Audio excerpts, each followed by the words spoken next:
জি আসসালামু আলাইকুম, সবাই ভালো আছেন? তো আসলে এই যে ওদের খাবার দিচ্ছি, এই যে খায়া রেস্টে আছে। দেখুন আমার এখানে 6টা বিড়াল আছে। তো 6টার মধ্যে এই বিড়ালটা হচ্ছে মেরুদণ্ড হাড্ডি ভাঙ্গা। এটা হাড্ডি ভাঙ্গা, ওই কাঁচার ভিতরে সে এখানে খাবার দাবার, এখানে প্রস্রাব পায়খানা সব এই জায়গায় 2 বেলা,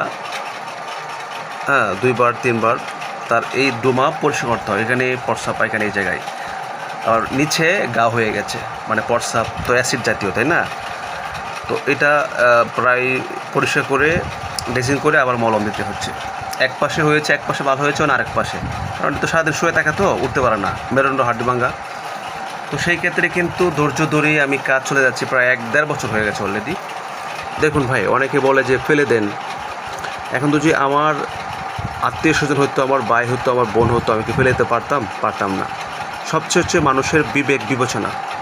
অনেকে আপনারা হাসবেন, বিড়ালকে খাওয়ায়, কুকুর খাওয়ায়, ভাই তো যে আপনার পেটে যখন একবেলা খাবার না পড়ে, আপনিও বুঝেন কেমন লাগে। তো এই জন্য বলি যে আসলে আপনারা প্রাণীদেরকে ভালোবাসেন, যতটুকু পারেন একটা রুটি, একটা কেক, এক মুঠ ভাত খাওয়াবেন। এটাই আল্লাহর কাছে আপনি অনেক কিছু পাবেন এই বিনিময়ে। কারণ যে আল্লাহ আমাকে বানিয়েছে, সে আল্লাহ ওদেরকেও বানিয়েছে। কিসের অহংকার ভাই? টাকা পয়সা আজ কাল নাই, ঠিক আছে? কারণ ওইটাই থাকবে, এই ভালোবাসায় দুনিয়া থাকবে, আর ওদের দরটাই আপনি পাবেন। এই জন্য বলি যে আমরা কদিন আর বাঁচবো, ভালো কিছু কাজ করি, তাই না? সবাই ভালো থাকবেন, আশা করি ভিডিওটা শেয়ার দিবেন। ভিডিও করার উদ্দেশ্য হচ্ছে যেন সবাই এরকমভাবে প্রাণীদেরকে ভালোবাসেন, কারণ ওরা অসহায় পারে। ওরা এই যে রাস্তার একটা কুকুর, রাস্তার একটা বিড়াল, ওরা জন্ম হওয়ার পর থেকে তাদের জীবনটাই কষ্ট শুরু হয়। ঠিকমতো খাবার পাচ্ছে না, মানুষের দৌড়ানি, মানুষের ওদেরকে মারধর করে।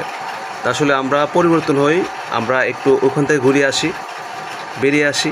আমরা প্রাণীদেরকে ভালোবাসি, মানুষকে ভালোবাসি, ঠিক আছে?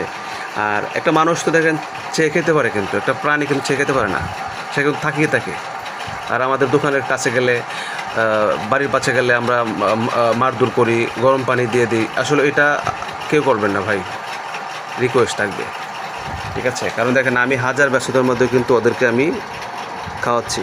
এই যে সেটার কথা বললাম, যে দেখেন এত কষ্টের মধ্যে কিন্তু তাকে আমি চিকিৎসা করে যাচ্ছি।